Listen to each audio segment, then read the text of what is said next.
Good afternoon, good morning, good evening, wherever you are in the world. It is a fairly crowded house this evening. Another shout out to New Zealand and Bruce, our man there sat on your right. We're joined for the first time by Craig Elder. He's the community manager at Ardupilot and head honch, really, chief cook and bottle washer over there. Gene, who's managed to get his name on the bottom of the page. Joshua from Kizzy Hawk.io, and then our mystery man in a basement somewhere in America, Kevin, who's got so many titles. I'm not going to bother to run them all through. So good evening or good afternoon to you all. Free flowing this evening. I haven't prepared anything because normally, dear viewer, what happens is we have a running list and we try and stick to it, and our conversations are slightly stifled. So I thought this time, why not just let's rant on a bit? So I'm going to stop me ranting now and going to go to Craig first and say, Craig, it's been a heck of a week for the Ardupilot project. Won competitions, won awards, and integrated with the unmanned traffic management systems. Which one shall we go for first? Let's go for that unmanned traffic management system. It's a thing called Altitude Angel. What is it and how do I get it? Sure. So Altitude Angel is a traffic management system that's produced out of England, and we met that team at Interdrone a year ago and started working with them in the fall to integrate their traffic management system into Mission Planner.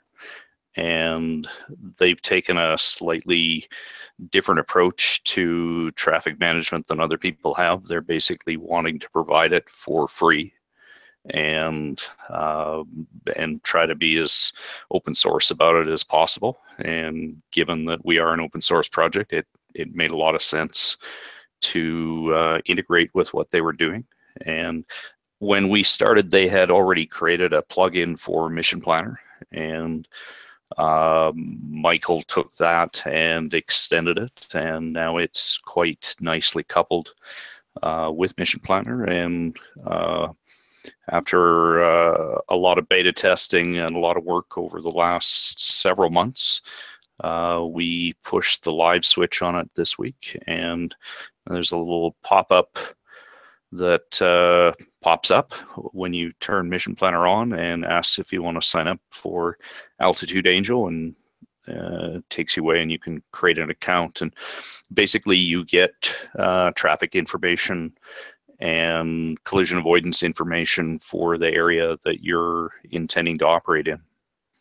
And I've only tried it a few times, but it's quite a nice system. Okay, and so that's free for Ardupilot users that are using Mission Planner as their ground control station. Does it work with any of the others? For Ardupilot, not yet, but I expect that now that Mission Planner's led off with this feature, that QGC and some of the other options will follow through. Okay, we actually spoke to the Altitude Angel guys. We had them on drone stuff this week a little while ago, so I'll try and remember to put a link down in the bottom, but I'll probably forget because that's what I do. So I'll try and remember to put a link down to that show. I had questions about that with them about exactly how they define different bits of airspace, and they answered very honestly about that. So that's Altitude Angel. That's a very grown-up sort of thing, and something that I thought sort of alluded to the past of Ardupilot, which was competitions and competitions bringing Ardupilot on, was that it had a great deal of success in the AUVSI Student Unmanned Aircraft Systems competition, which has just happened. Quite a few of the autopilots used by the top 20 were in fact Ardupilot. How did you hear about that, and what did you hear about that? Well, obviously I saw the AVSI announcement, and Robert Lefebvre is in an earlier time zone than I am, so he saw it first, and he started looking at the papers, and in each of the papers the team lists who their autopilot is, and he and I started compiling a list, and there's 57 or 59 teams. We only read the reports for the top 20, but 15 out of the top 20 were all using Ardupilot. And there was a couple that were using PX4, one that had done their own autopilot, and then there was one Piccolo autopilot in there. And there's a few things that are interesting there. One is that a few years ago, this competition was all commercial autopilots, and now there's only one commercial autopilot left in the game. And that's interesting. And it does remind me of our other origins that were around SparkFun. And initially, when Jordi Munoz was first working on Ardupilot, he won the very first SparkFun autonomous vehicle competition. And then we continued. We had Ardupilot teams in 2012, 13, and 14. And by 2014, we won places 1 through 5 in every division. And at that point, we decided it was time to quit, just because it wasn't. I think we had taken it as far as we could, and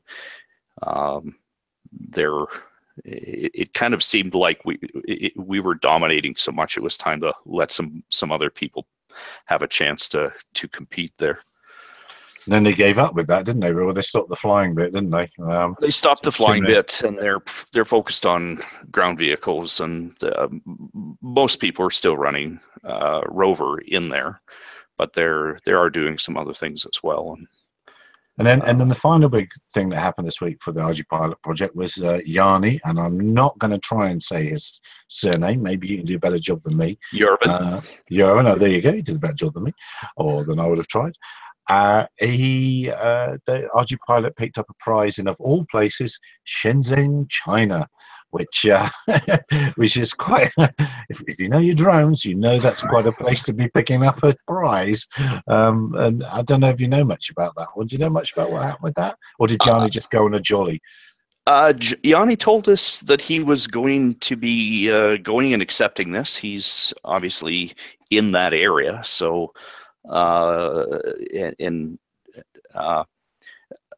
He had been informed that Ardupilot had been selected for this award, which is basically an award as a major contributor to autonomous vehicles in China, and he was able to go and accept this award. We're still waiting. I've seen some pictures that he transmitted back to us of him accepting the award, and a bunch of the other people that were there as well, and lots of opportunity to talk to the folks from DJI and whatnot. And I think that we'll hear more about the inside story on that in the next day or so. Yeah, no, that's very cool. Gentlemen, I'll throw it open to the floor. Has anyone got anything else for Craig there? Oh, I'm surprised the pictures were able to come out of China. I thought they only go into China. Different autopilot, different company. I know what you're talking about. I know what you're doing. The Ardupilot project has been coming along a long way. And, it's really exciting. It's starting to work out now. Good awards. I love it. Yeah, no, it is amazing. From something which is what? I mean, when did it really come into being? 2008, 2009 was a bit of an idea. In 2007, wasn't it? Really, something like that. So yeah, I got involved in fall of 2011, and I think it was about that time when it started to have critical mass, and in that end of 2011, 2012 is when it went from basically hobby people to more professional people, and people like Doug Weibel, who had started the plane, handed that off to Tridge, and Jason Short handed Copter over to Randy, and that's, as I say, when it started to have critical mass, and it's been growing ever since then. It's very interesting that Shenzhen was the gave Ardupilot an award. I found that very interesting indeed. Well, it's a pretty significant number of vehicles that are coming out of there. It's several thousand vehicles a day that are being built in China using Ardupilot. Wow. And what range of vehicles do you mean by that? Is that ones we know off the shelf? Some of them that you know off the shelf, and then Yanni told us he was seeing some very large vehicles. I know JD that's doing drone delivery over there has got a bunch of large vehicles that they're experimenting with, and Yanni talked about seeing machines that are in the 3 to 4 meters propeller to propeller diameter being demonstrated and flown over there. So it'll be interesting to hear more about that. It will, and I guess that will be popping up on the forums at ardupilot.org. I think it is these days, isn't it? That is correct. That's right. So we'll look forward to seeing that popping up there on Facebook, and no doubt all the other good places as well. The only other formal business that we've got this evening really is with Steve Cohen from the Doug. Steve, the Doug is the Drone User Group Network is having to stand up and do a little bit of fighting left, right, and centre. You posted something this week. What are you reacting to now? Well, we have our policy director Kenji Sugahara on the ARC, the Aviation Rulemaking Committee, doing. He's on the technology side, and this is the technology ARC, or I should say the in-air communication identification ARC, and he is part of the technology subcommittee. And he's representing us, and we see some interesting things coming from both the House and from the Senate bills.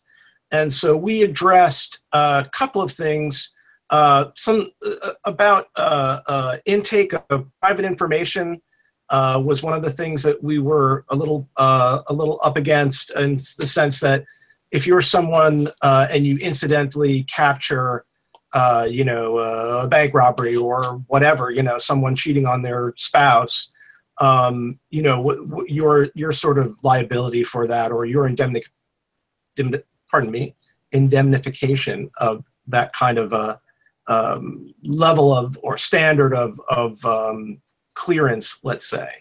There's also the language about CBO status, and I would say that's probably the most important to us as a as a CBO ourselves. We are looking for the language to be eliminated regarding management of local fields. That's not necessary to operate drones. Larger model aircraft, perhaps, you'd need a flying field to launch your replica P-51. But you could loft a drone in your backyard. So that was something we were pushing back on. And there were some other finer points, more about the privacy of the operator and the privacy of the information gathered by the licensing or certifying bodies that, the FAA or whoever is appointed or named to take over that role. So that was really our pushback on that, and we have agreement with the AMA on the fields issue. So a little bit of a coalition of CBOs there, which is nice. We appreciate that, and we look forward to working with those guys too. You say you're a CBO. What makes you a CBO? Are you a CBO by current definitions? By current definitions, we are, and we have been for 5 years. I mean, we've had locations all over the country. We've had educational activities, programming, code of conduct. We're an organization. Yeah. Yeah, I mean, we've certainly been in the space the longest of any organization of this type. You know, going back 5 years ago, back to the multi-we Yeah, and such. and 5 years in our in this world is about 100 years, isn't it? So it makes it different to dog years, isn't it? It's it is. yeah. It is. Yep. So, but as we stand now, or sit as I am, has the FAA actually said organization X is a CBO and Y and Z? No, I mean they are not naming the AMA as such, but you know, if you want to think about it, if it wasn't the AMA, who would it be? I mean, they are certainly the most venerable. You know, been around for 80 years. I mean, they're a good organization. The thing is that there doesn't necessarily. I think there shouldn't be only one, and I think that if there were going to be more than one, then we're certainly the right people for this position, for this role. Go ahead. Sorry, no, my bad. Did I notice that you've had a little bit of uptake in membership numbers when you last posted that thing? You were saying somewhere like 30,000 members or something like that, weren't you? No. I think we've always been around that number, but it's a funny thing because our membership has been meetup.com based, and we're adopting to a fee-based membership for value proposition, and that's always been the biggest challenge for any kind of group like this. It really is a kind of a chicken and egg proposition. You need money to fund your activities, but you you understand what I'm saying. So it's a challenge in that sense to convert. But we think what we see is actually even more than just asking for, hey, help us out. It's actually taking this action. I mean, Kenji he's sleeping on Chris Vo's couch this week while he's at the Ark. He lives in Oregon, so it's not like we've got some big expense budget. We are really dug into this, pardon the pun, but we are, we're really committed to this, and we want to be able to shape legislation, rulemaking to benefit people like us, commercial and recreational drone operators. So yeah, I mean, we don't want the AMA to be carrying the ball the whole way either. I think it's a lot of pressure on them. So what's the scuttlebutt coming out of this working group? You say the people that are taking, if you will, the people that are taking the numbers in the end and taking the data and taking the information, are those people going to be the FAA, or is it going to be somebody else? I don't know. I don't have any. That is not information that I am privy to. But I mean, it certainly could be, privatized in some way. I'm speaking off the cuff. I'm not speaking from any knowledge of this, which is usually how I speak, without knowledge. So that's that's how I'm working. No, well, that's why you so fit in so well here, really. That's exactly how it operates. And to the extent of, I'm hoping the others are going to kick in and shut me up and ask questions, but they're not. They're not doing that. It's just not going down. Because I'm a little bit worried that, we've already mentioned Altitude Angel and their UTM and traffic management system, and also let's have a little pause there. When did UTMs get the unmanned part in it? Because everyone's running away from sexing stuff with the unmanned and becoming RPA. Why didn't it get an R? Why didn't it become RT? Anyway, doesn't. I know the word. I read it this week, by the way. Not that San Francisco is a beacon of social progress all the time, but in this case, I heard the word uncrewed. It's uncrewed. Yes. It exists. It's there. Wow. We don't need to. We can still be politically correct and use the U. It works. Oh, I see. Oh, okay. All right. Yeah, you're right. It's my fault for my old ways of thinking. You're absolutely right. Yes. Okay. Uncrewed. Yes, that's right. And the other ones. Unpopulated as well is the other one they use for that. So yes, but anyway, that's my rant. But I'm very worried that UTMs are the new gold rush, very much the new gold rush, and people are coming headlong into it, and pay to play is lining itself up. The reason I've cheekily worn this flight aware t-shirt is because they are aggregators of ADSB data, and they are making their money out of receivers pulling in ADSB data, and they are doing things like running the little your airplane arrives in X amount lakes, your flight boards and things like that, and they're getting more accurate. They're doing stuff for airlines. Is that ground? Sorry, it's just all it is a Raspberry Pi. Hang on, we can get a whole. It's one of these, and somewhere there's a dongle down here. It's nothing, and you can receive ADSB very super easy. I see. Okay, so it's one of the great things. One of the great things about it, and you can also multilaterate Mode S stuff, but for your big major systems, some big players put a lot of money down on behalf of the FAA, as it were, for the next gen situation, and they want a return on their investment. They didn't see people like FlightAware coming along. Raspberry Pis come along in 2012. Software-defined radios coming along, which are now are $9. You for $60, you can replicate an FAA $500,000 receiving station, and those people that put that money down for all those, I think there's about 400 stations on the ground in America for it. They want their money, and I'm very worried that that's a lot of what the UTM's all about. Is about hiving off UAS from the FAA. Dare I say, I might start saying, no, please let the FAA stay in charge. Don't let the private sector get hold of this space and then start pay to play. But people will be yelling at me, and I hate to disagree with you, but I think there's absolutely a space for private industry to work with the FAA. I don't know how the government works in South Africa, but here, oftentimes it's better to have private industry working with the blessing of the government.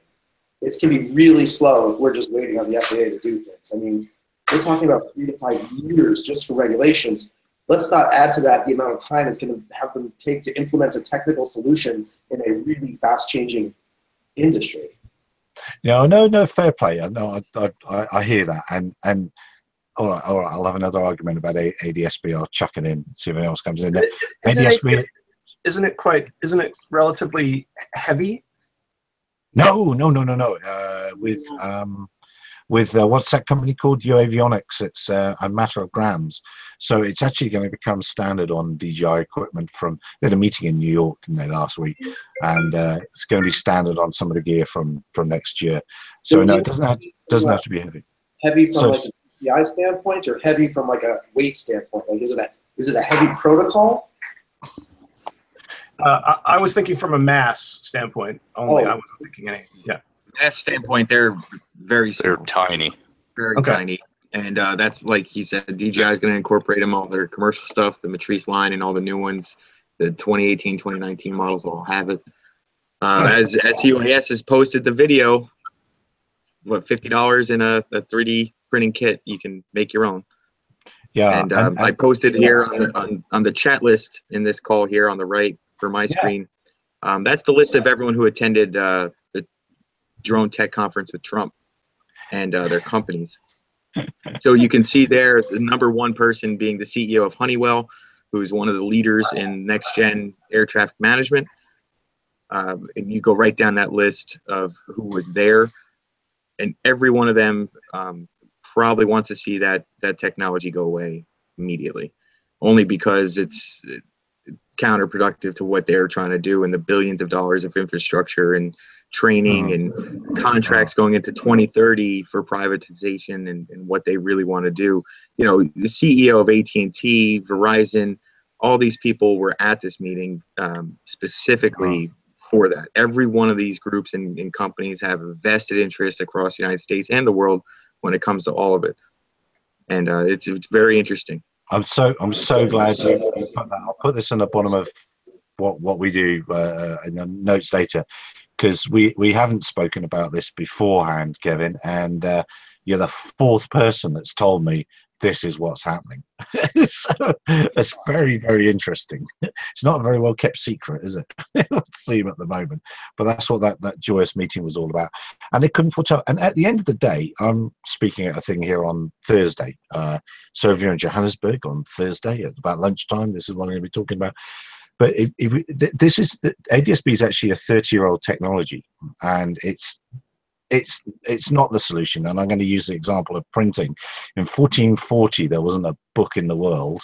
By 1460, Matey had printed about 120 Bibles, but what he had printed a lot of was indulgences for the Catholic Church, and that's what he changed. So printing as a technology got rid of rows and rows of monks writing out, because you could buy an indulgence. It's an indulgence is like indulgence was like a vice ticket. You could pay to get yourself out of trouble, and they started off being valid for 40 years, and in the end, if you had a lot of money, they were valid for 25,000 years. So what you could do is you could skip purgatory and go straight to heaven. So it's fantastic value for money if that's what you needed. And the printing press allows the Catholic Church to go from loads of monks scribbling them out to printing hundreds of them. And it paid for the Vatican and all sorts of other things. So hooray, hooray for technology. And that took, so 1440 we invent the printing press. We get to 1500. There's no books in the world, no printed books in 1440. By 1500, there's 20 million books. Now that's a sort of time frame that's not that far off. ADS-B is half that time frame. You know, we're in I'm not making a very good point there, am I? But we're in a fast-moving world, and we can't rely on 30-year-old technology ideas to move it forward. But unfortunately, we're going to have to, because, as Kevin has said, there's Honeywell. Well, I can't see all the others there. There's all the big companies that have paid for this infrastructure that we can repeat now for $60 a pop. And they want their pound of flesh.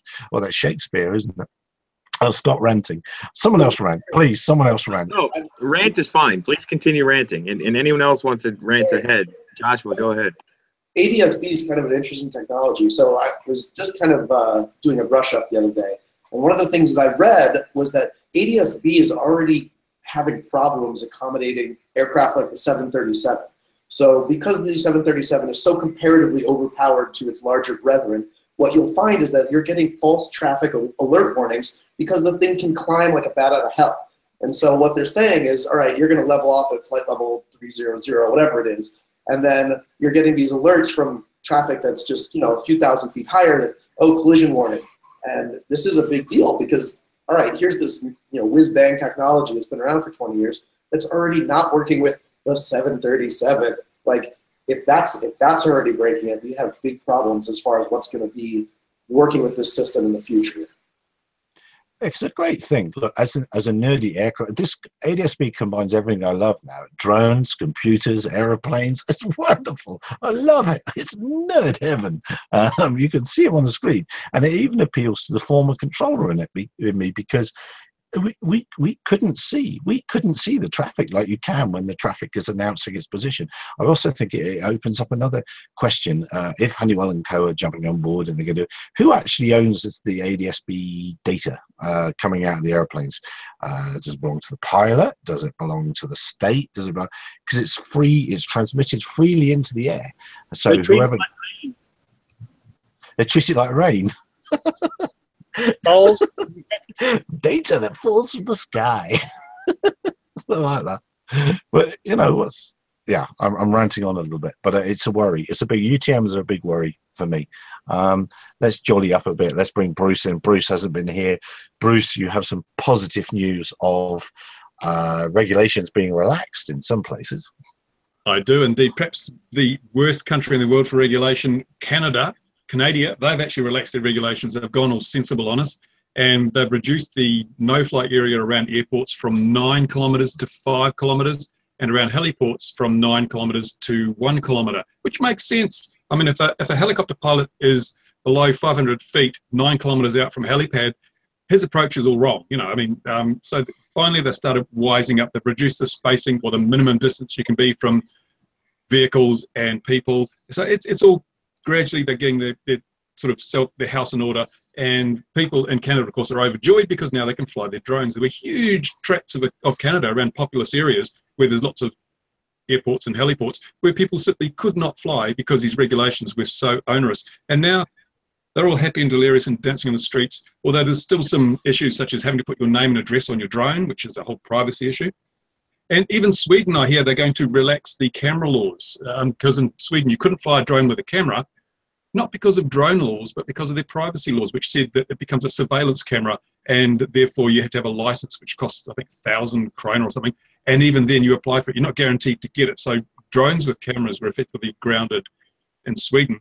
And they're also reducing the area around airports as well. There was a huge exclusion zone. Now it's much, much smaller. So I can only hope that other regulators follow in the wake of this. I mean, it's been, what, 10 years we've been flying multi-rotor drones now? Not one death, very few serious injuries, not a single full-size aircraft or manned aircraft has been brought down or even collided with one of these things. The regulators have to realise at some stage, oh, we've wildly overreacted. Now it's time to get some sanity. We don't need people walking in front of drones with red flags anymore. We need to look at the fact that if we over-regulate, then we're going to stifle innovation, we're going to stifle the value of these things. And hopefully they realise that a drone will always be safer than a manned aircraft, because the moment you lift a man off the ground, you put his life in danger. Lift a drone off the ground, no one's life's in danger. So yeah, I hope that's going to change. And also on regulation, again, I had to correct CAA as to the interpretation of their regulations here. They don't know their regulations. It is so embarrassing for them. I had to go, they have a website called AirShare where they explain the regulations, and they explained the regulations surrounding airports. But they forgot to mention shielded operation. So it was misinformation. And so I had to correct it. Fortunately, they have updated their website. It's the second time I've had to correct CAA, or one of its affiliated sites, for putting misinformation out there. And interestingly enough, they were very nice about it. But over in Canada and the USA, the regulators say ignorance is no defense. If you break our regulations, you'll get prosecuted. Ignorance doesn't count. Yet in Canada, Transport Canada hasn't updated its website to reflect the changes in the regulations that were passed in the Gazette last week. So how can people not use ignorance if they're being given misinformation? The regulators are just so, they don't realize this is the 21st century. Things happen in the blink of an eye. You can't take 6 weeks to update your website. You've got to be operating at the same pace as the people who rely on your information. So yeah, it's exciting times. And I think what needs to happen is we need to have someone keeping all these people honest, because there's so much FUD and fear, uncertainty and doubt and misinformation. Example, here in New Zealand, we have a newspaper that published, the pilots' unions here are pushing to get drone registration. They want drones registered. Basically, they just want to protect their jobs. And there was a newspaper article carried in the paper this week which said that the woman, we had Robin Karima on here, who was from the Incredible Skies. Now, I met with her on the weekend and we had a good chat. And I was surprised to see that in the newspaper it was reported that she was endorsing drone registration. So I sent her an email and she said, no, I never said that. The newspaper has put words in my mouth. This is what we're dealing with the media. They want to, hashtag fake news. Yeah, more fake news. I mean, how many stories did we see this week which should have had the headline, drone doesn't hit aircraft, but instead it was aircraft almost hit by drone. I mean, really, seriously, how many aircraft are not hit by drones every day? We don't see the headlines. It's just, if they can hype it around into it could have been a life and death situation. We've really got to address this, but we've got no single body. I've said this before, we need to have a global organization that represents the rights of drone operators, recreational and semi-professional, whatever, because we're all individuals, and individuals just make a background noise. Until you get coordinated and you have everyone singing with the same voice, the regulators, everyone can ignore us because we just rabble in the streets. We need to get totally coordinated, and so we can go and say, we have 1 million members, and this is what we say, and then people have to listen to us. It's crazy. But finally, I'm sure. Hold on, I'll tell you now. I'm sure Steve will tell you, who's on this call, getting people to pay $10 fee and sign up for a group that has a voice is harder than what you just said. It is. And that's exactly the problem. Yeah. That's why you don't make it. It's not a fee thing. You can sign up. You can join. Why charge people? I mean, you can operate by donation if you need to. But I think you probably have to make it a fee to make it. Certainly in South Africa, you'd have to make it a fee, even if it's 1 cent. It would have to be 1 cent to make it a proper organisation. You can't. It can't be a free. But I'm making a note here. Steve to lead World Group. So that's Yes. I've written it down. So You know, now it's I- on a bit of paper. That's been a And voice Steve, of by the truth way, yeah. I just want to add, Steve, that I am a fellow New Jersey resident. So Oh, no way. there's Where two are of you? us on this call. I'm in Ocean County. I'm by the beach. Oh, okay. There's I'm up three- in Bergen County. Yeah. I 3 grew New up- Jersey residents. What? I grew up in Oh. Jersey, Where? Maplewood. Where? Oh, nice. Okay. Sweet. Wait, I didn't hear. Where was that? Maplewood. What town? You Maplewood. keep cutting off. Maplewood. All right. Well, that doesn't. Still, 3 New Jersey guys, all drone guys. And Steve is going to become the Bond villain of the drone industry and unite us all. And For the world. For the exactly. world. He's got to get a This cat is in his the lap. world. The world. The world. Hang on. I'll make All it bigger. hail Steve. See, look, I've written it down. The world. So The world. It must be, yeah. But no, I mean, you're not wrong, Bruce. And surely various AMAs, BMFAs. Although interestingly, of course, the BMFA in England doesn't want, that's the British Model Flying Association, don't want anything to do with drones. Not because they don't like drones, but because they say that commercial use and things like that should be neatly segregated. They represent aero modelers, and that's their job, and then they do a great job of it. So should the AMA have anything to do with drones, quotes, commercial drones? The CA in England even offered it to... I don't think the AMA actually does have anything to do with on a commercial level. I mean, they may get funding and sponsorship of sorts, but I don't think they're they are certainly a kind of classified more like church group, And yet somebody will pay $50 or $60 a year to be an AMA member. So I'm here to tell you, getting somebody to pay for something is one of the hardest things ever. And yet they're getting people. I don't argue. I'm not arguing. It's laughable. You fly FPV, you spend more than that on a day in props. It's just so silly that these guys get very libertarian in some ways. It's odd, but that's why I feel like action is better than words. Like, let them see that we're doing stuff, and jump on from that point, because you gotta walk the walk also. How do you onboard those people though? How do you make sure they get on board with you? I think like within a day or so, then I put out a recap of the week of, it's a social media campaign is really what it is. It's a recap of, this is what happened this week with our, with Kenji, and it can't happen without your funding. It's sort of like the PBS model in the States, annoying, please for money, badgering. Steve, you need to get hold of me.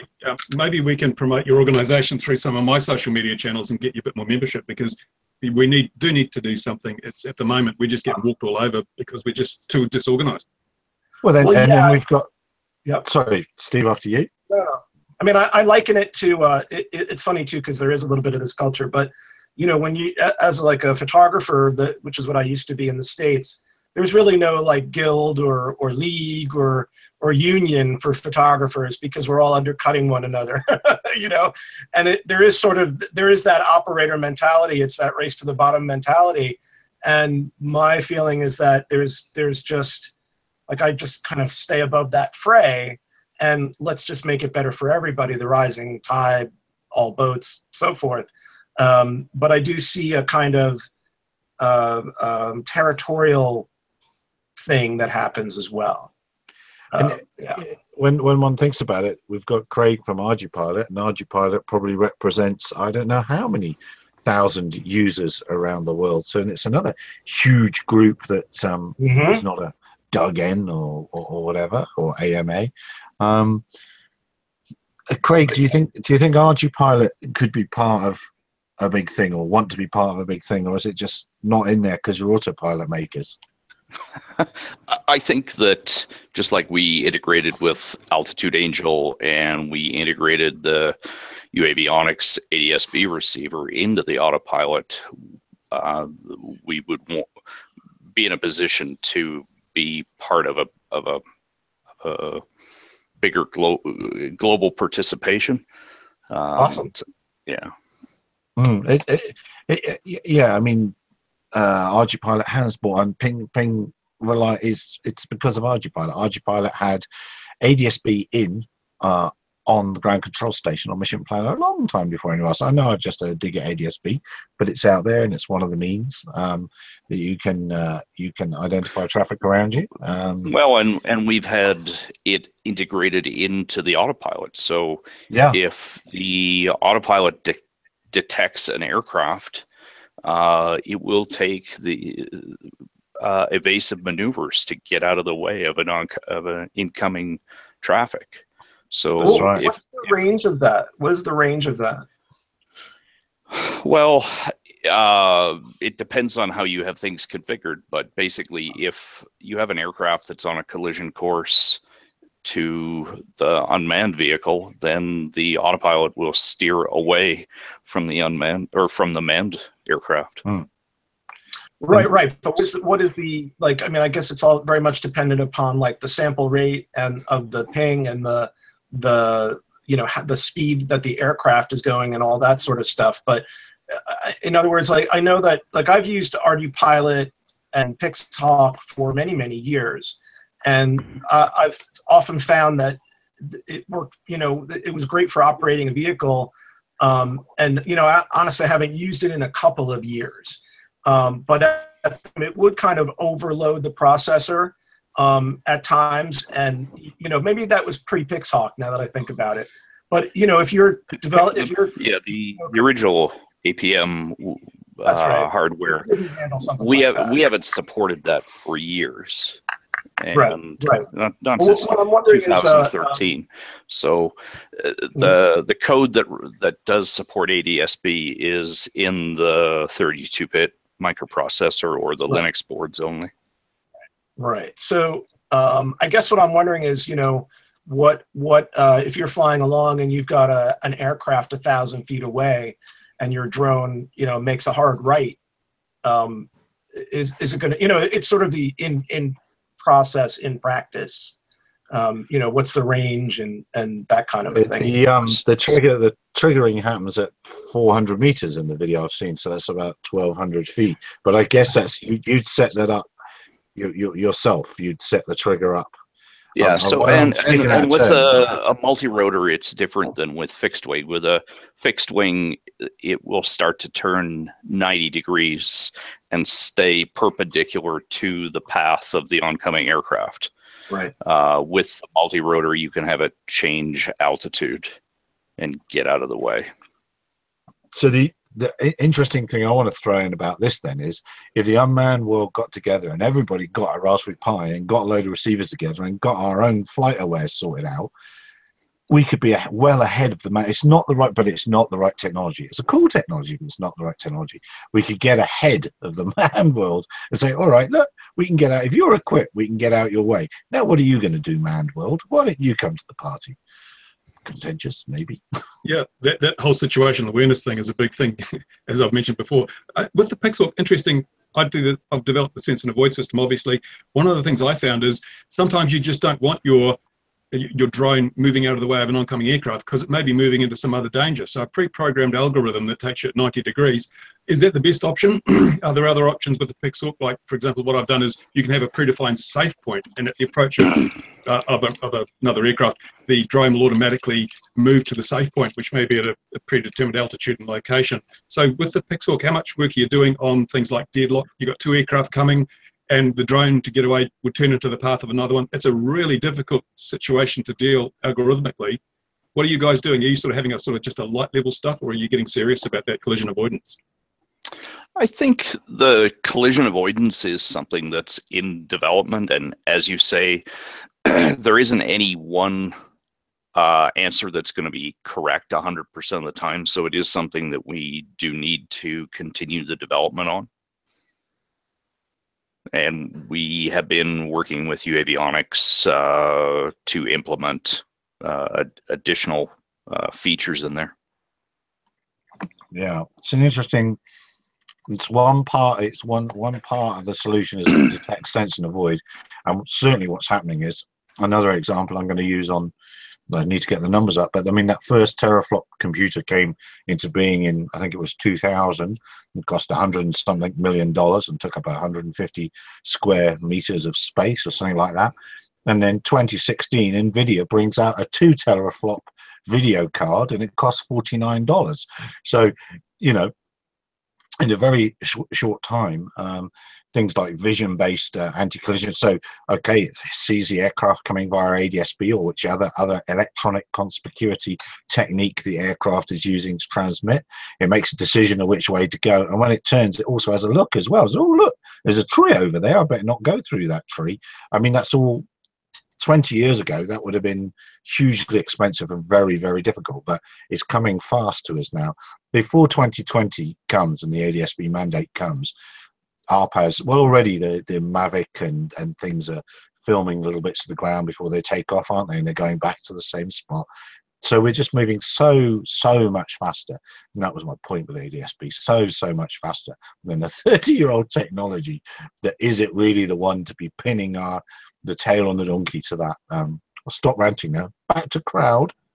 Yeah, the problem is that aviation moves very slowly in terms of technology. You just look at your average GA aircraft, it's like some of the systems in it are so dated because of the whole certification thing. So it doesn't matter where you peg your point in the sand to start or make this the latest thing. By the time it's widely distributed, it's already out of date. And the pace of technology, as you say, Gary, is so fast these days. There's no way we're going to have state-of-the-art gear in aircraft where certification's involved, and even when you do, the next year it's so out of date that, you know, so the idea might be to create a rolling standard, something that's a moving target that is always backwards compatible, but allows people to add the latest features and functions without breaking the standard. That's the big challenge, I think, for technologists at the moment.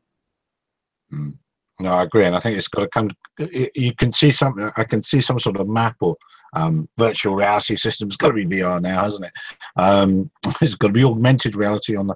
But it doesn't really matter how the data or what the data looks like that gets there, and it can change. The sensors can change, but the screen will probably look about the same for the next 100 years. It's just how the data got there. So that can stay the standard. But anyway, I'm ranting on. Has anyone else seen anything else? And we're going to have to give Steve a Leader of the World ticket or something like that in future episodes. Has anyone else seen anything else they want to talk about this week? Me. Go on, you. New Zealand won. New Zealand won the America's Cup. We won the America's Cup, eh? We got it off America. We beat them. And Oracle. Oracle was the sponsor of America's Cup, so we beat the big computer giant as well. But the most interesting thing about our win in the America's Cup is a great deal of the success is being put down to the use of a drone. I used a drone to skim almost at water level to view the craft as they were cutting through the water and get some feedback on the performance of the foils and the hull design and things. And this drone they're putting down, it was their secret weapon. So how cool is that? Yeah, a drone helped us win. You sure you didn't have hobbits or something holding on and balancing in other places? Sure it wasn't some sort of hobbit-based foolery? Wasn't Oracle cheating anyway? Weren't they cheating all kinds of different ways? Bound to. I think they were. This was a big scandal with the America's Cup, and then they crashed that boat, and then they found out they were cheating. Yeah, there's always cheating. America's Cup is a big boys, rich man's sport, and like most things, it's the winning that counts, not whether you play fair. And right from the way back when it's probably in the 80s when New Zealand took on America with Dennis Conner, I think it was, to try and win the America's Cup. The Americans changed the rules on the fly. They did all sorts of things to basically retain the cup. And so this is the first time I think, have actually won it. And it's interesting that as the technology has got more and more advanced, the little country at the bottom of the world has got better and better because we're small and swift and we understand these things. But as I pointed out to our local district council this week, our country's greatest sporting win has been as a result of drones, but you won't let our damn kids fly them in the parks. That's when you were ranting in the council offices, and they don't have some sort of wanted sign or warning sign for you now with your face on it, or? Absolutely. Actually, I just asked them questions and they couldn't answer them. It was just like, excuse me. And it's because they couldn't answer the question, they decided to attack the question. It was crazy. It was funny. And that's because, what is, all right, imagine I'm 10, which I'm not far off it. What would I need to fly in the park in your local municipality? Well, like most, we've got regulations in this country that cover the flying of models within 4 kilometres of an airfield, and the CAA, in their wisdom, decided to introduce something called a shielded operation. The premise being that if you're flying a small drone below the level of the tallest object within 100 metres, and there is a barrier, so a row of trees or whatever, so that your little craft can't drift onto an airfield, then you can fly them. It's not a problem. Now, the local council they don't seem to be able to, it's been explained to them multiple times, they choose to ignore it. So if you don't have a shielded operation, you must have a certification issued by a recognised certification such as WINGS, which is a kind of issued by the hobby organisation. And so to fly within 4 kilometres of an airfield, unless you perform a shielded operation, you must have WINGS. Now, our local council has ignored the existence of shielded operations. So for a 5-year-old child to go out and fly their little $29 helicopter in the local park, they have to have a CAA recognised certification. How lunatic is that? It's the only town in the entire country that makes that requirement. I mean, what are these people smoking? Hmm. And what's the basis of that? Safety? Ignorance. Ignorance. But I mean, they won't acknowledge that the shielded operation exists, even though they know it exists. In fact, mostly it's down to the fact that I'm me, and I'm championing this, and they don't like me, so they're going to disadvantage everyone in the town because they don't want me scoring a victory, basically. It's all political. You know what politics is like. It's all personalities. It's crazy. Well, it's a fair enough opinion of you, I suppose. Even from here, this is fair enough to me. But surely there's examples of small boys flying model airplanes in the park. There's probably photos of almost Victorian era photos of people doing that there, isn't there? Yeah. I mean, all the neighbouring towns allow their children to fly in the parks, and they've got a town just 45 minutes away has 3 airfields. 3 airfields in the town, like helipads and airfields, and their kids can do it. We have 1 airfield and a helipad, and we can't do it. But going back actually to, you were saying about the AMA, and they should be part of this global organisation that represents drone flyers, and they don't want to be, or BIMFA doesn't want to be part of the drone thing. Well, until the regulators draw a distinction between model aircraft, traditional model aircraft, and drones, they're going to have to be, because the regulator treats them all the same. So the British Model Flying Association will have to acknowledge that their Spitfire, that sort of scale Spitfire, it's a drone as far as CAA is concerned. Yeah, I think they've been a little bit cleverer than that in the UK, and I don't want to talk out of turn because I also can't represent the BMFA, and I approve of what they've done.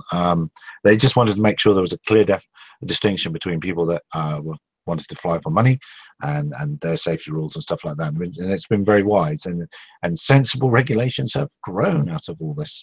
Sensible stuff is happening over there all the time. We're doing 8 minutes to go. Does anyone else have anything else they would like to rant about? It's a ranty sort of a night. I still don't believe the F-15 shot down the Shahed 129. Of course it did. I haven't seen anything to. You're the greatest. That's come on. Hashtag fake news. Well, after reading about the Hornet missing with the Sidewinder on the Su-22, it really just. Again, it's something that just doesn't make sense, Non-believer. Non-believer. Allegedly. Well, no, I just see this. Okay, you got the U.S. on the June 20th. You've got an F-15 shoots down a drone, and on June 21st, the Pakistani Air Force shoots down a drone with a JF-17, with a Chinese fighter. It can't carry the same weaponry that the F-15 does, so we don't even know what it shot it down with. And then you have an F-18 miss an Su-22 with a Sidewinder from like a mile away. So it's just one of those things that it wasn't just a Sidewinder. There's not enough details getting released. It's the very latest Sidewinder, wasn't it? Yes, that's correct. That's the one that's it was defeated by flares from a Russian fighter. So let's just talk about that for a second. But anyway. There's just not enough information coming out. Every week I talk with people in different industries about it, and there's still a major counter UAS initiative going on. There's a major armament, and it's basically a lethality race and what you could do to get out there. So I just don't see them taking that opportunity, especially if they're, right there on the approach that they would have taken it down to electric warfare instead of shooting it down. That's still You know, who knows? Well, But yeah. anyway, Guys, let's see. What else do I have to? My conspiracy rant. Um, from your let's see. basement. It's the appropriate place to have Yeah. conspiracies, the basement. Oh, of course, Surely of they course. couldn't they have shot it down by just flying a Phantom 4 near it? Wouldn't that have knocked it out of the sky? Yeah. Well, Absolutely. allegedly from the New Zealand CAA, they say that it could take it out. So Or just do a DJI firmware update that seems to have shot down quite a few DJI it'll craft brick it. in the last. It'll brick it right Yeah. down. Just go by and turn on, hit the afterburners and, point it up. Yeah, exactly. That'd be far more effective, wouldn't it? Is to fly right past it. That would be far more effective. But let's not forget that the American forces did manage to down an RQ-7 in Afghanistan by trying to fly formation with it in that C-130 many years. Oh, I know. Oh, dear me! Dare I talk about that? And then that very nice South African pilot sent us the pictures of the damaged C-130. Anyway. We got into a bit of trouble for that. Anyway, moving on swiftly. This is the new version. It's open talk. No one's going to get into trouble. Does anybody want to talk about the Global Hawk that went down? Oh, yes, that went down. Yes. Now, Yeah. What do you think was on that they wanted everybody to stay away from? the sandwich. It was the sandwich run. That it was filled with sandwiches and snacks, and it's quite important that sort of information doesn't get out because sandwich choice matters. Sometimes you really do have to make a run for the border. Yeah, that's going to get Mexican food. Yeah, that wall ain't gonna stop it. That's right. I mean, which that solar powered wall that you're having there? What was the scutterbug on that then? Is this another operator error, switches in the wrong positions, or what's the story going around?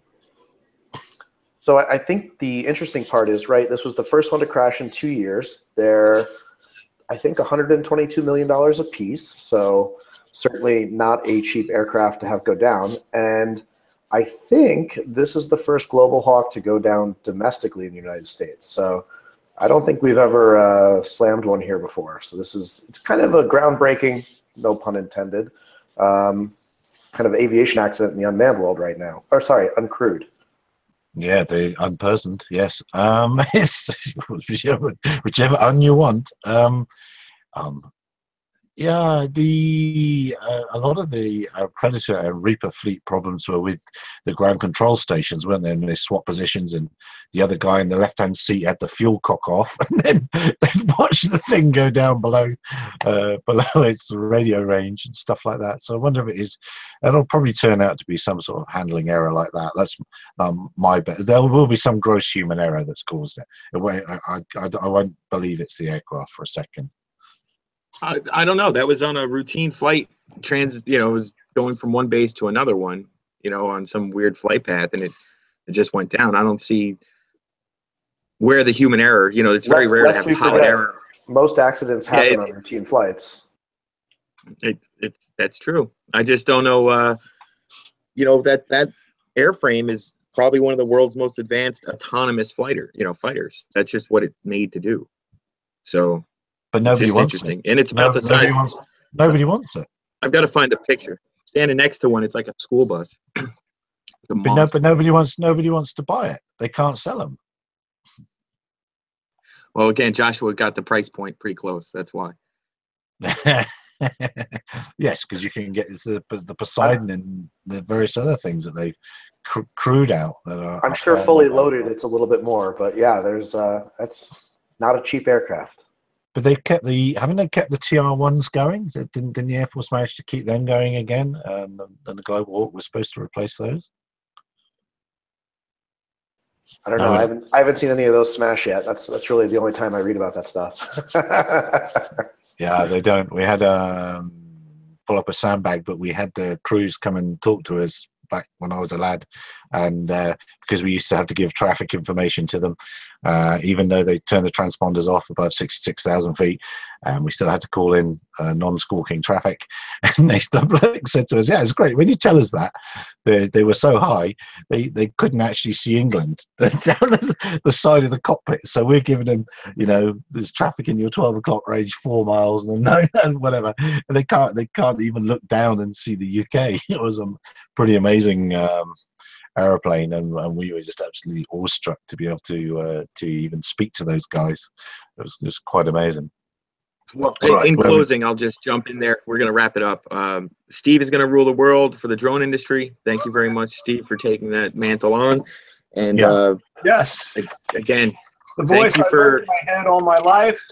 That's it. You need a white cat and a henchman, and you'll be just fine. But overall, Gary, just the fact that you have this platform is a good start, and getting the regular crew together to just chit chat about what's going on, free form. Talk nonsense, yeah. And don't forget, and Joshua has reminded us in the comments that we must hashtag I believe in Bruce. And on that I believe in Bruce is hashtag I believe in Bruce over now. Can we stop believing in you now, Bruce? Do we not have to? Is that over now with the New Zealand CAA? No, I'm keeping them honest still, mate. Don't you worry. There's still things to be addressed here. But the filling out of the form and all that, is that still? Oh yeah, that's done. That finished on Friday afternoon New Zealand time.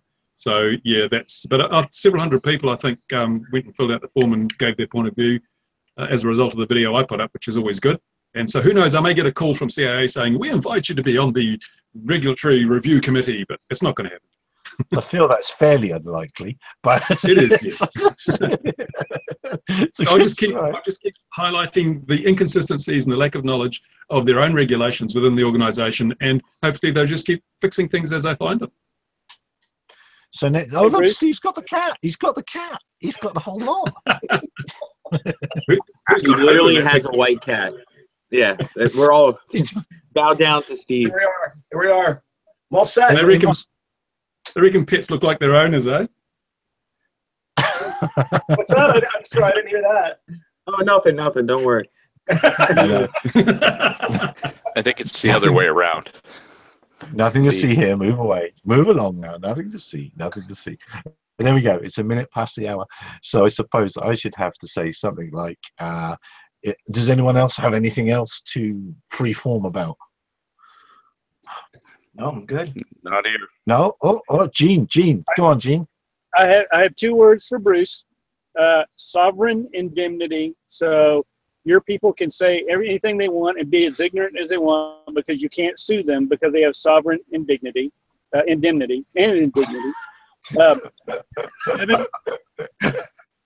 Kevin, the only thing I can say about you Jersey boys is that I went out and flew a search mission on OB. Steve, the AMA membership is down, and Craig, I saw your uncrewed underwater vehicle there, and I think we're starting to see a shift from the drone industry to all the other robotics, and I'm pretty pleased to see that happen. And that's all I want to say. Well, agreed. The ROV industry definitely needed the kick, and it's been a big push. And Ardupilot, I think, is the only autopilot that supports the lot, isn't it? Submarines, vehicles, aircraft, helicopters, you name it. It can fly or float or whatever that naughty word is you say as well. It does all the platforms. Craig? Yes. Yeah. Yeah. I've got students who built ROVs this year using the Pixhawk. And then also we're doing a sea glider project next academic year. That's fantastic. Yeah, that's a fun little kit. The ROV was a little too advanced for sophomore high schoolers, at least mine. But the sea glider looks to be the way to go.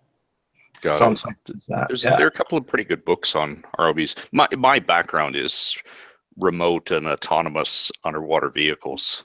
Oh, nice. Yeah. Since 1989 was my first autonomous underwater vehicle. My standard joke is I spent the first 25 years of my career spelling a autonomous underwater vehicle, and now I have to spell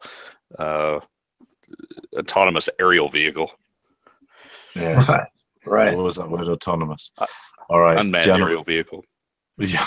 No, we don't use that term anymore. That's gone. Uncrewed. That's It's gone. uncrewed now. Hashtag No, uncrewed. But I will, if I'm going to have a soapbox for a minute, I hate the term underwater drone.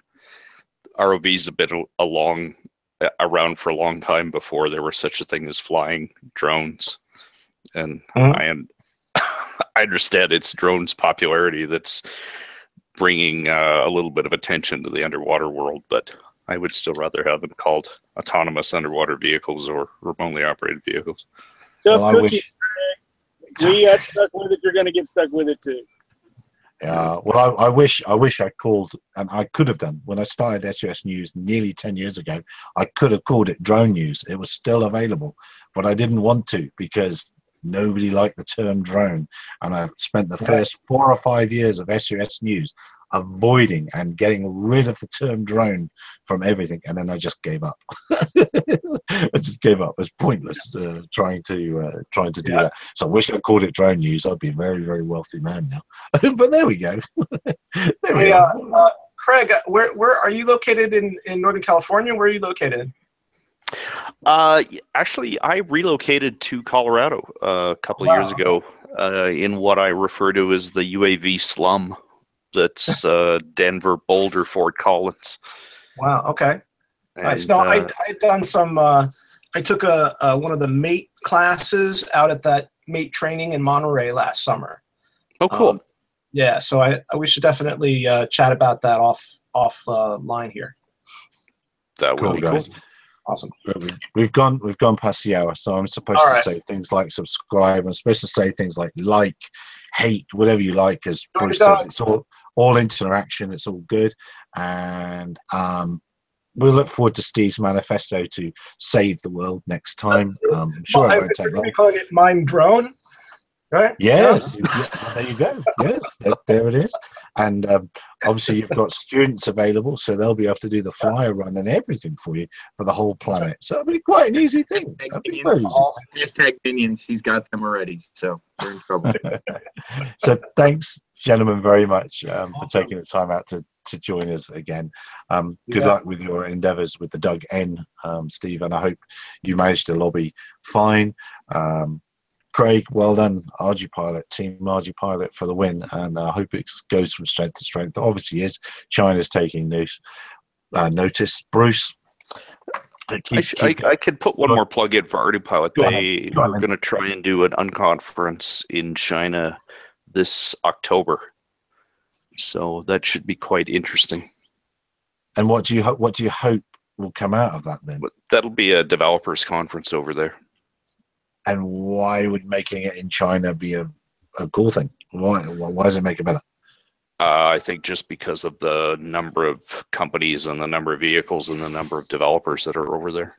There's a language barrier for most of us, but we see the numbers of vehicles coming out of there and the numbers of users coming out of there, and they're a gigantic part of what's happening. I'm just some breaking news coming in. I'm seeing a picture of some old bloke in an orange hat next to what looks to be, hang on, let's see if I can share this important news that's coming in. Looks like some dodgy old bloke next to a derelict building in an orange hat. Drone lessons denied by council. There he is. So Bruce, this is obviously your am I sharing this with everyone? I'm looking at this just myself. This is the tower. I see it. Yeah, that's the local council denying what's going on. It shows you how out of touch they are. I wanted to give some drone lessons at the local airfield, but it's a listed airfield, so we couldn't do that. It's also a disused airfield, so I said just delist it and we can teach people to fly drones, because we can't teach them at a listed airfield because a Phantom 4 will not take off from a listed airfield. So to show how ignorant the council are, they're saying, no, there's no problem. He could just have the airfield NOTAM'd and teach them then. But the Phantom still won't take off, even if it's NOTAM'd, will it? Yeah, well, unless you get... no, we have, I I could talk to you about that authorization. We've done it for the Atlanta Hartsfield. We've flown on the runway. We're going to be doing it for another major international in the U.S. But with you guys, with DJI, it's the same methodology for you to get that done if you're flying DJI products. And Yeah, the problem is, I could give you that whole process. Yeah, the problem is that when people roll up with their Phantom 4, it's not going to have the authorization for their particular craft, is it? So we're stuck. Well, you just you have to do it. You have to do it at least 3 weeks ahead of time to make sure they get. You have to use their serial number plus their controller number and all that stuff. Plus now with the Go app, that all has to be provided to them, and then they'll unlock it. The only issue is that a lot of autonomous flight wouldn't be unlocked yet. So yeah, that's we've had to do that already, and we'll have to do it again. Are you still? It's a major. We've had people trying to do that. We've had people come out to the airfield and they've spent ages trying to go through the DJI system, and they still haven't got them unlocked. The one guy's been trying for 3 months to get his Phantom 3 unlocked at the airfield, and it just doesn't work. The system doesn't work here. That's because they're taking lessons from the FAA.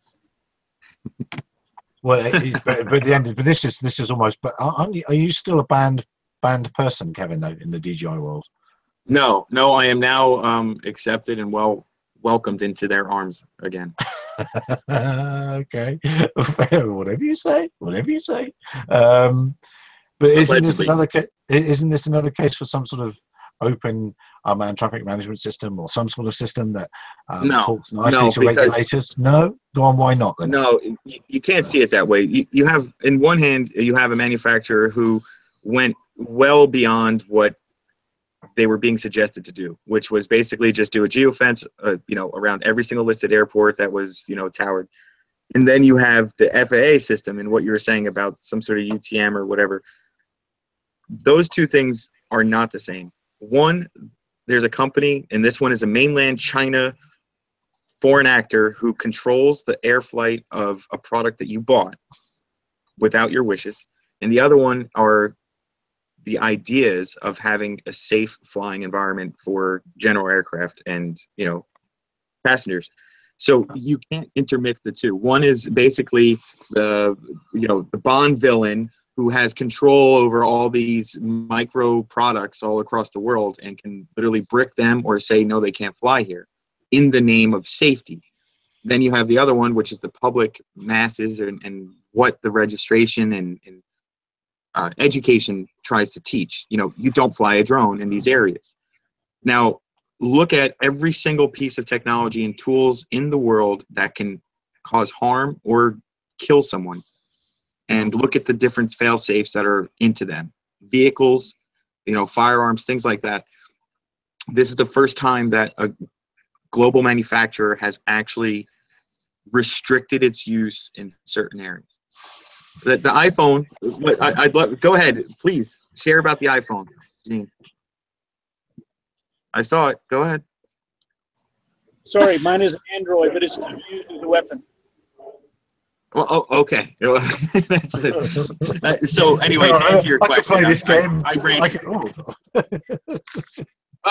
Yes. Well, there you go. Right now, and unfortunately, a lot of different people have seen that. You can use a van to cause a lot of harm, right? But automakers have known this for since the 50s, and now we have a company that restricts the flight. Bruce can't even fly, or his people can't even fly in these airports. And say my company, who we were actually legally authorized, FAA authorized, ATC authorized, airport operations authorized, couldn't fly a couple airframes because they said so. So, that's an issue. And by the way, I had 3 airframes on the field with me personally. One of them was able to fly, and that's because it was a German manufacturer, and they don't really care. But but this is a sort of what's Ardupilot's view? If you've still got time to be with us, Craig, should Ardupilot shut down where people fly, or what's Ardupilot's view? Oh, this is a topic of conversation among the dev team about what's the best thing to do here, and I will just simply say it's something that's still being talked about. We don't have a good answer for it. Good. Well, that's a good enough answer. So aren't DJI damned if they do and damned if they don't? Pretty much. Yeah. Pretty much. Yeah, I agree with that. You know, what they did was great, and you know, something that they thought would be more accepted, especially in the States, since that's, you know, that target demographic. But you know, it really backfired for what? We're the 1.1% of the 1% of people that actually fly in active airfields. So now that we've voted in Steve as leader of the world, in our world, what are we going to instruct Steve to do? What are we going to tell Steve to tell the manufacturers? Wait. So Steve's a puppet now? Steve, Yeah. S-U-A-S. Oh, yeah. No. This is a dictatorship. This isn't a democracy. This is a dictatorship, and because they work and democracies don't. Oh, am I saying this out loud? Oh dear. So what are we going to say to what would the community want? What standard would the community want to operate by then, or what would they want? So they want the manufacturers to have no say, and then our local authorities, aviation authorities around the world, to be the final arbiters of taste. Would that be reasonable? Well, let's face it, the biggest problem we've got is that it's the uninformed, it's the idiots who want to fly and cause these problems. So perhaps there should be a graduated system where if you have proven through 107 or something, or whatever, that you are aware of the regulations, you know the responsibilities, you know the safety aspects, then you should be allowed to do whatever the hell you want, and you take personal responsibility. But the guy that buys his Phantom from Walmart, takes it home, opens it up, wants to go down the airport and film a jet, well, obviously you need to stop him. So it needs to be graduated. They need to appreciate that some people can be trusted and some people can't be trusted. So it should be not so much on a location basis, but on a personal basis, on the individual. So whether you have a simple little test on the DJI website that says, you know, how close can you fly to an airport and how high you're allowed to fly, and if you tick all the right boxes, then you are given the benefit of the doubt and allowed to fly your craft where you want to, having taken personal responsibility. That then stops the nutcase who just bought his drone and wants to film 747. And then once you've done that flight and the app reports back to home, if I'm a manufacturer and I see that you've stepped out of line a little bit, should I be telling somebody, or should I be looking at the data? Is that data any business of mine, or should we just? No, I mean, yeah. Slippery slope. So once the Kiwi says it's all right, and then the Texan says slippery slope. So Texan wise, hold on. What if it was to your advantage, at least in the commercial standpoint, to have the data? I'm just throwing this out there. What if your insurer had access to the data, and you got like a frequent safe flyer rebate for good, for accurate, reporting or all that sort of stuff, or and that could be lit up on through ADSB or through another aspect. In other words, like a real-time in-air identification scenario, right? Yeah, but I guess you'd opt into that, wouldn't you? Though that's something you'd agree to do because you're going to get your premiums reduced. But I think there's potential for companies to be where you haven't actually. Well, this is something for Kevin really, but you kind of have opted in for these services because you've agreed to the terms and conditions of the app that you're using, but you didn't really know that that's what was happening, was that your data was going back somewhere. Should they be using that to dob people in? You rent a car and it's got a GPS, and if you speed, the rental car company knows about it. And so it's a part of our life that's becoming an everyday thing. You just accept that. You've got your mobile phone. The telco can tell exactly where you are at any time of the day or night. They can keep that information. We just have to realize that some of our privacies are gone. We just have to make sure that information is used, but not abused. Have you got telephones in New Zealand now? Yeah, but sometimes a little handle falls off the side and it makes it really hard to get the operator. Or the squirrel is tired. Yeah. Yeah. No, but it's valid questions, isn't it? And I think a lot of people are not thinking about what might be happening to the data that they are generating in large amounts when they fly, and they'll jump up and down. So as a dictatorship, we haven't yet formed an opinion on what we should. I think that is something. And I've spoken about this to a number of different people, but I think that that's where an organization like the Doug can be very, very valuable, in that if we were the keepers of our own data and could, in some ways, I'm not saying market it, but utilize it for the good of the industry, for risk assessment, or whatever, but to have control of it and to use it as a kind of leverage point. Yeah, it's a pity that Joshua's gone, because that's exactly what his app does. This is what Kitty Hawk IO does. Is it exactly, it puts in your, and you can have a kittyhawk.io, or don't work for anything like that, but you can have a free go of it. And, what's it called? Kittyhawk.io, and you can put a checklist in. So if you're an operator, let's say you're a commercial operator, then you would pay, and you've got a fleet of guys flying for you. You can ensure that the guy's been through the checklist before he takes your valuable gear out and does a flight. So pre-flight, after flight, so and then it also like a fleet management.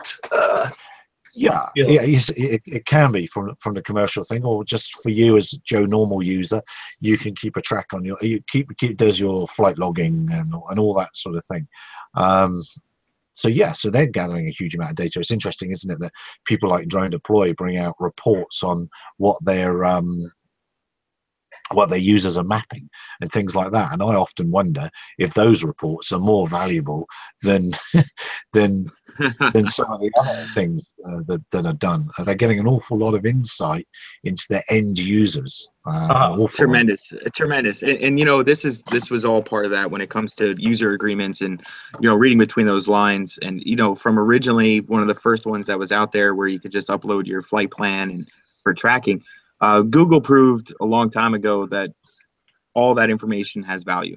And really the buyers of that information can be from anything from Forbes and those kind of groups to, whoever. But that is a major concern. When you have these apps that could be useful and something that might help the industry, that is a very big concern when it comes to large commercial applications. And there's a lot of different third parties that just will not allow it. There's a lot of third parties that, with our MSAs, we're just not allowed to share anything, when it comes to the mission, the details to it. So, me who actually manages an extremely large fleet, we can't use those tools just due to some of the contracts that we have. So there's a couple caveats to having those kind of tracking systems and knowledge gathering. Well, I mean, I think the thing to do is to have them be de-identified in some way. It's sort of like what happened with the FAA 20 years ago or 25 years ago, where you got the data, but you weren't held responsible for it, after the fact.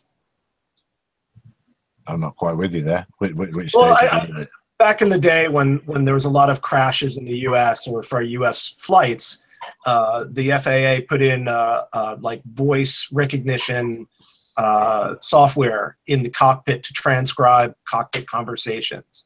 And the FAA union or the pilots union was really dead set against it because they felt it would be incriminating and that it would also limit the communication and not help it, because if you knew you were being recorded, you wouldn't say so.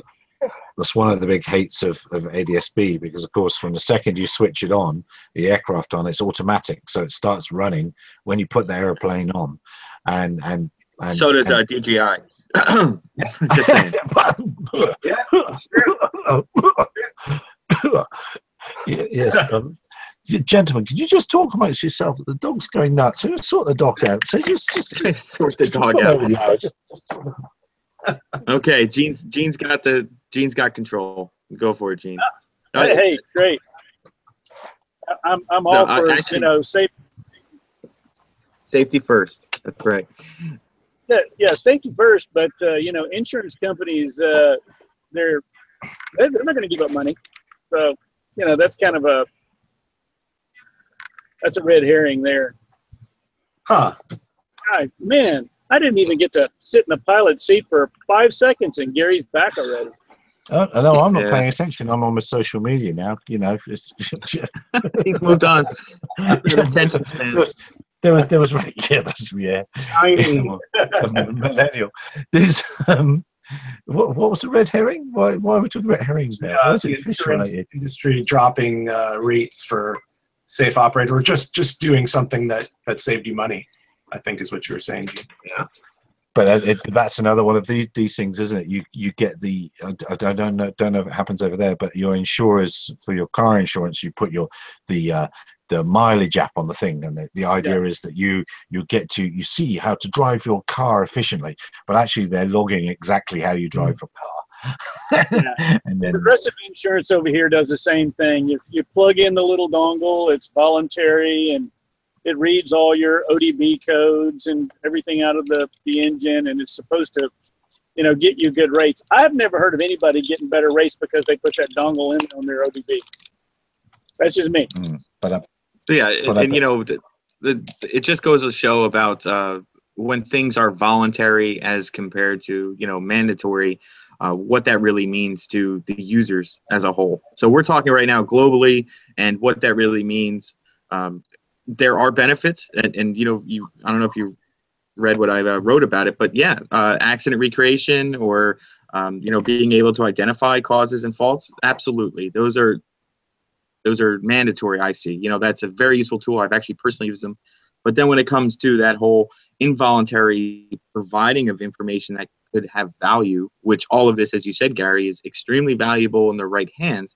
That becomes a big issue of privacy, and don't want to participate in, especially since we all wear a foil hat sometimes. So that's what it comes down to. Let's just make a note. Hang on. Steve to find best sort of foil for hats. That's another talk for him. Yeah. just I say unobtainium. Yeah, absolutely. No, No, what you need is impervium, man. Impervium. Yeah, and no bendium, so it can't get damaged. No bendium. I like that one.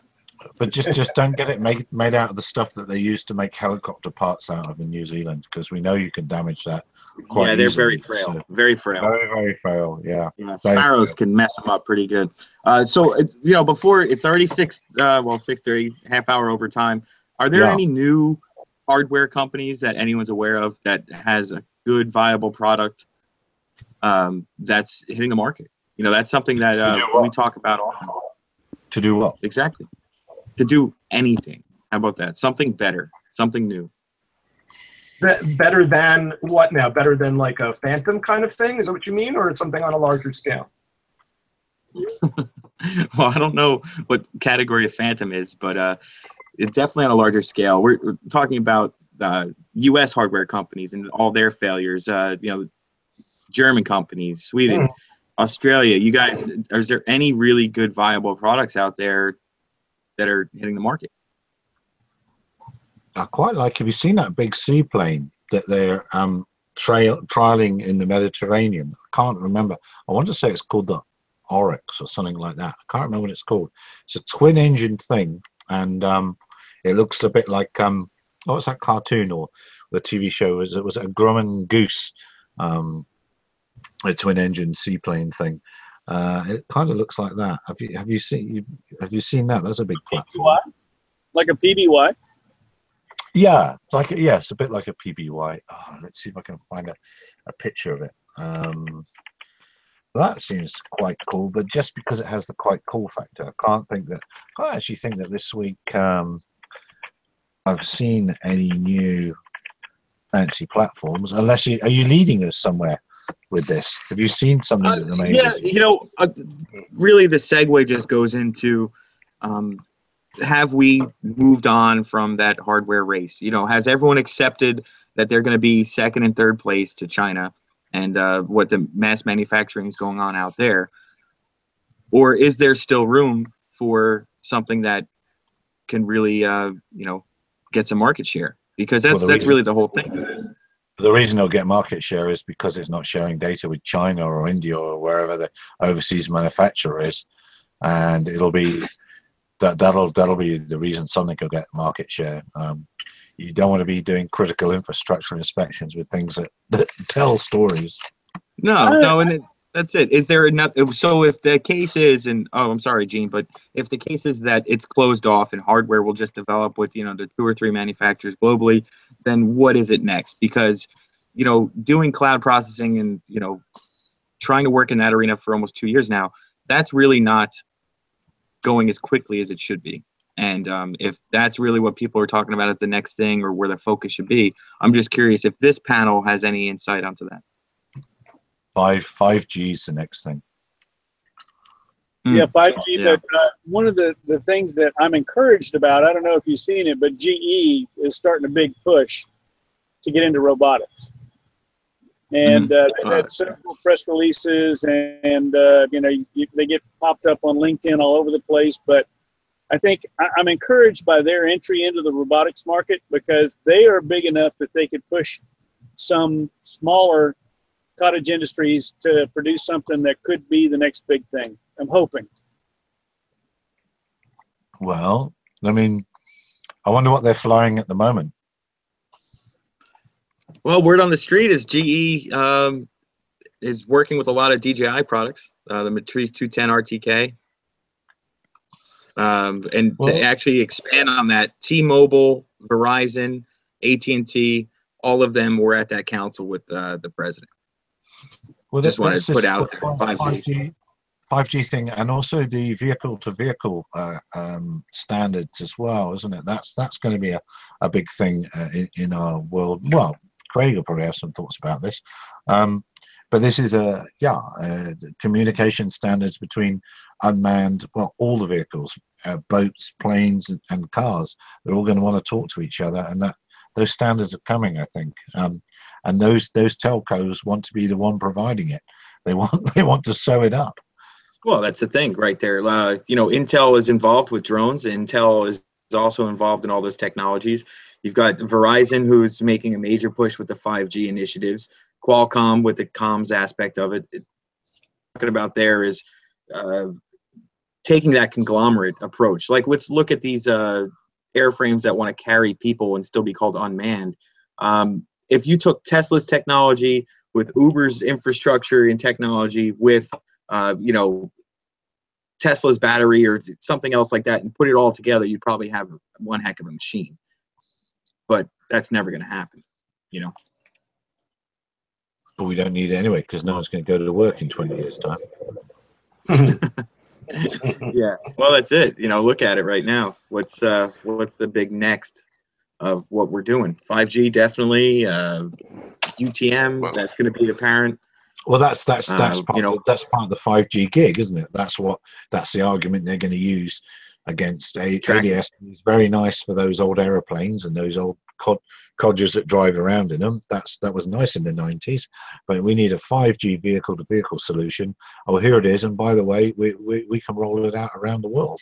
And this is what you need. Oh dear, did I forget to say it comes with a small fee for every use? Well, there we go. Hey ho, that's where it's going to be. Yeah, this is kind of required data plan.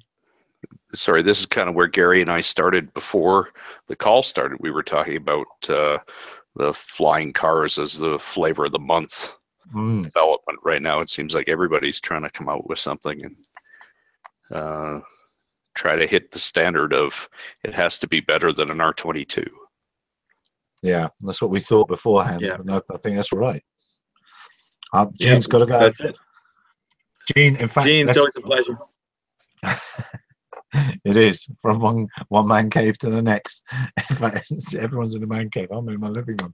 I guess actually we should round up. We're an hour and a half. We've gone over. We've been ranting too long. So we're doing very well. Thanks very much, guys. Dear viewer, if you still want to subscribe, please subscribe. And otherwise, everybody else, I'll see you again. 2100 GMT, same time, same back channel. Cheers, everybody. Take care. Thanks very much. Cheers. See you guys. Bye. Cheers. Bye.